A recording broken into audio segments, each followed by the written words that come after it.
Bonjour, bienvenue dans la série sur la masse. Alors, la théorie des perturbations, c'est une méthode de calcul, une simple méthode, qui permet de faire un calcul approché. Et cette méthode est très efficace, et d'ailleurs utilisée dans de nombreux domaines, pas seulement en théorie quantique des champs, même pas seulement en mécanique quantique, c'est utilisé dans de nombreux domaines de la physique. Pour ce principe, considérons un phénomène qui est décrit ici par un Hamiltonien qui a la forme H plus alpha P, où H est un Hamiltonien relativement simple, pour lequel on peut, s'il était seul, calculer les solutions exactes. Et alpha est un petit paramètre, donc une petite valeur, inférieure à 1. Et P est un Hamiltonien appelé de perturbation. Dans ce cas-là, on sait mettre la solution sous une forme telle que, si on doit calculer une grandeur appelée S, sous une forme S0 plus alpha S1 plus alpha au carré S2 plus alpha au cube S3, etc., etc., etc. S0, c'est la solution avec H tout seul, qu'on sait calculer. Et la méthode permet de calculer S1 à partir de HP S0. De même, la méthode permet de calculer S2 à partir de ce qu'on a, puis S3, et ainsi de suite. Évidemment, cette série est infinie. On va en calculer qu'un certain nombre de termes. Mais puisque alpha est petit, cela veut dire que le terme ici est habituellement plus petit que S0. Celui-ci est encore plus petit, et ainsi de suite. Donc très rapidement, il n'y a plus que de toutes petites corrections. Et on peut arrêter le calcul dès qu'on atteint une certaine précision donnée. Dans le cas de l'électrodynamique, c'est-à-dire de la théorie quantique des champs pour l'électromagnétisme et le champ de Dirac pour les électrons, dans ce cas-là, le paramètre alpha est appelé constant de structure fine.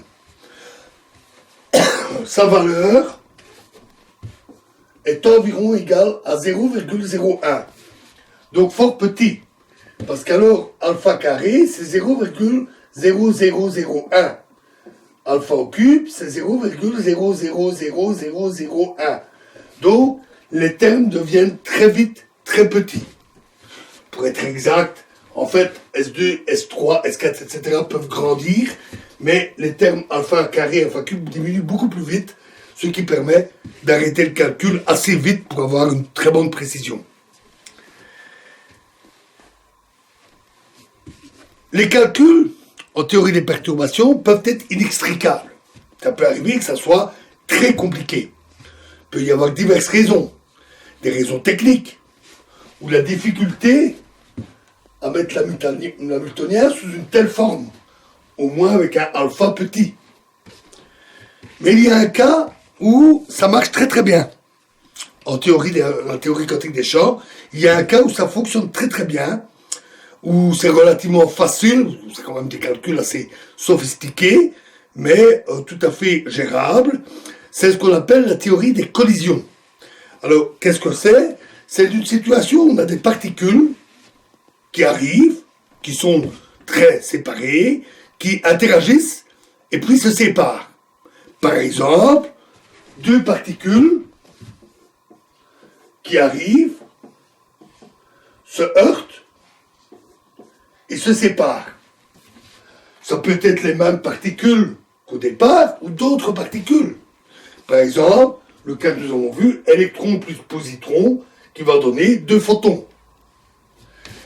Et la zone ici, nous allons l'appeler S. Les particules ici, entrantes et sortantes, sont largement séparées. Et on considère qu'elles n'interagissent pas, ou de manière pas mesurable, parce qu'elles sont largement séparées. On appelle ça l'état entrant, in, qui est composé de particules libres, qui n'interagissent pas, et de particules hautes, également libres. Dans ce cas-là, on peut utiliser l'hamiltonien des champs libres, c'est-à-dire sans interaction. Et c'est l'interaction qui va être considérée comme le terme perturbateur.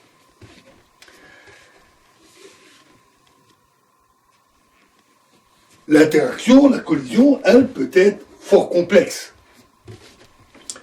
S0, dans ce cas-là, dans notre développement, S0, c'est simplement le cas où il n'y a pas d'interaction. Les particules passent sans influencer, sans interagir, et elles continuent leur chemin. Le cas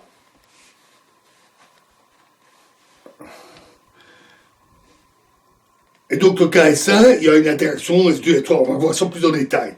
Alors, l'état initial est un état de particules libres qu'on sait facilement décrire, on le note in, et l'état de sortie, c'est out.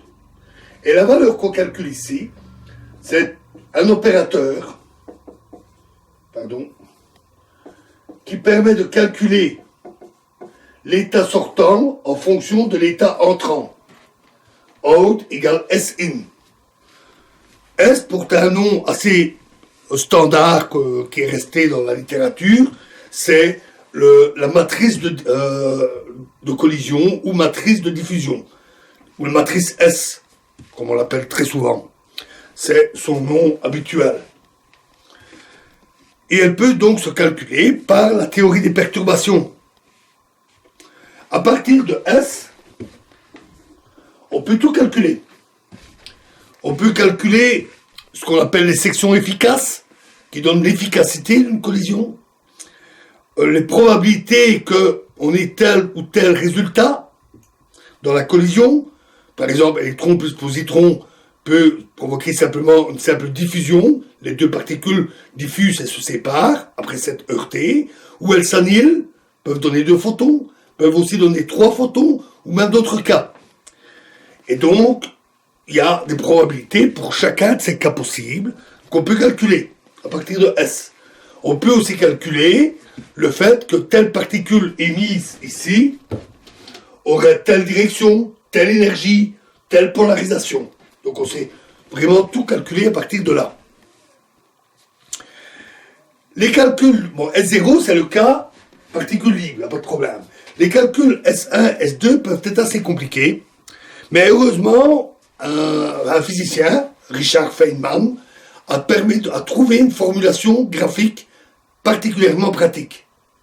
On peut représenter l'interaction, la matrice S, les termes S1, S2, S3, etc., comme une somme de termes qui prennent une forme graphique. Par exemple, on a nos 2 particules qui arrivent,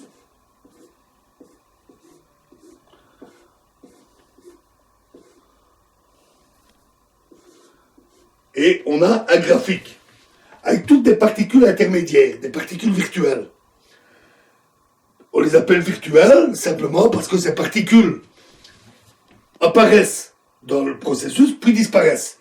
Et elles peuvent avoir des interactions très compliquées.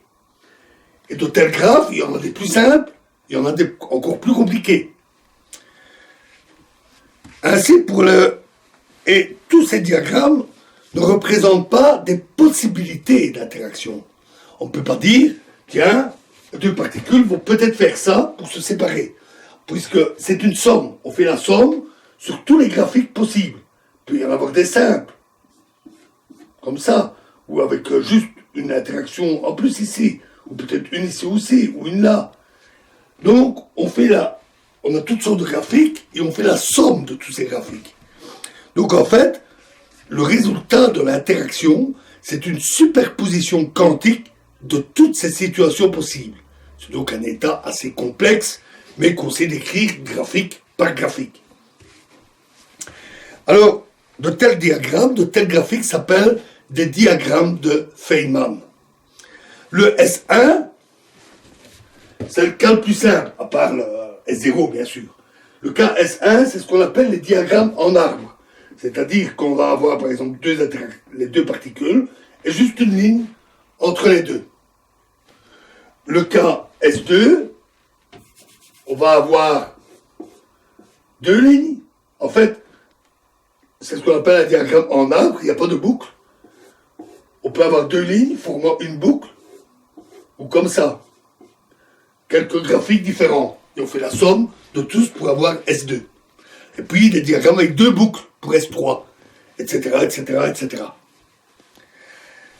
Et il y a des règles qui ont été trouvées par Feynman qui donnent les règles de construction de ces diagrammes. On ne peut pas faire n'importe quoi avec. On ne peut pas tracer n'importe quelle sorte de diagramme.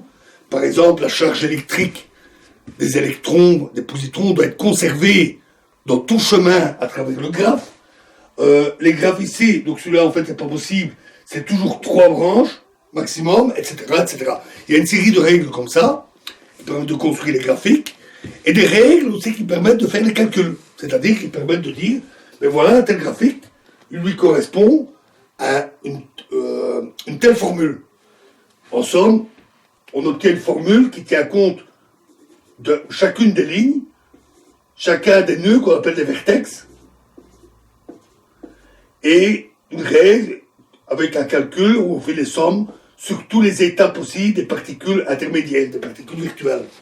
On obtient une jolie formule, qui est une intégrale, pas toujours simple à résoudre, ça peut être des grosses intégrales, et on n'a plus qu'à faire le calcul de l'intégrale et les sommes de tout ça. Ça peut être un peu lourd, un peu compliqué, mais c'est gérable. On sait faire ce genre de calcul. Voilà, alors, il y a encore quelques petites choses importantes à voir dans la théorie des collisions, et nous verrons la suite dans la prochaine vidéo. Je vous remercie.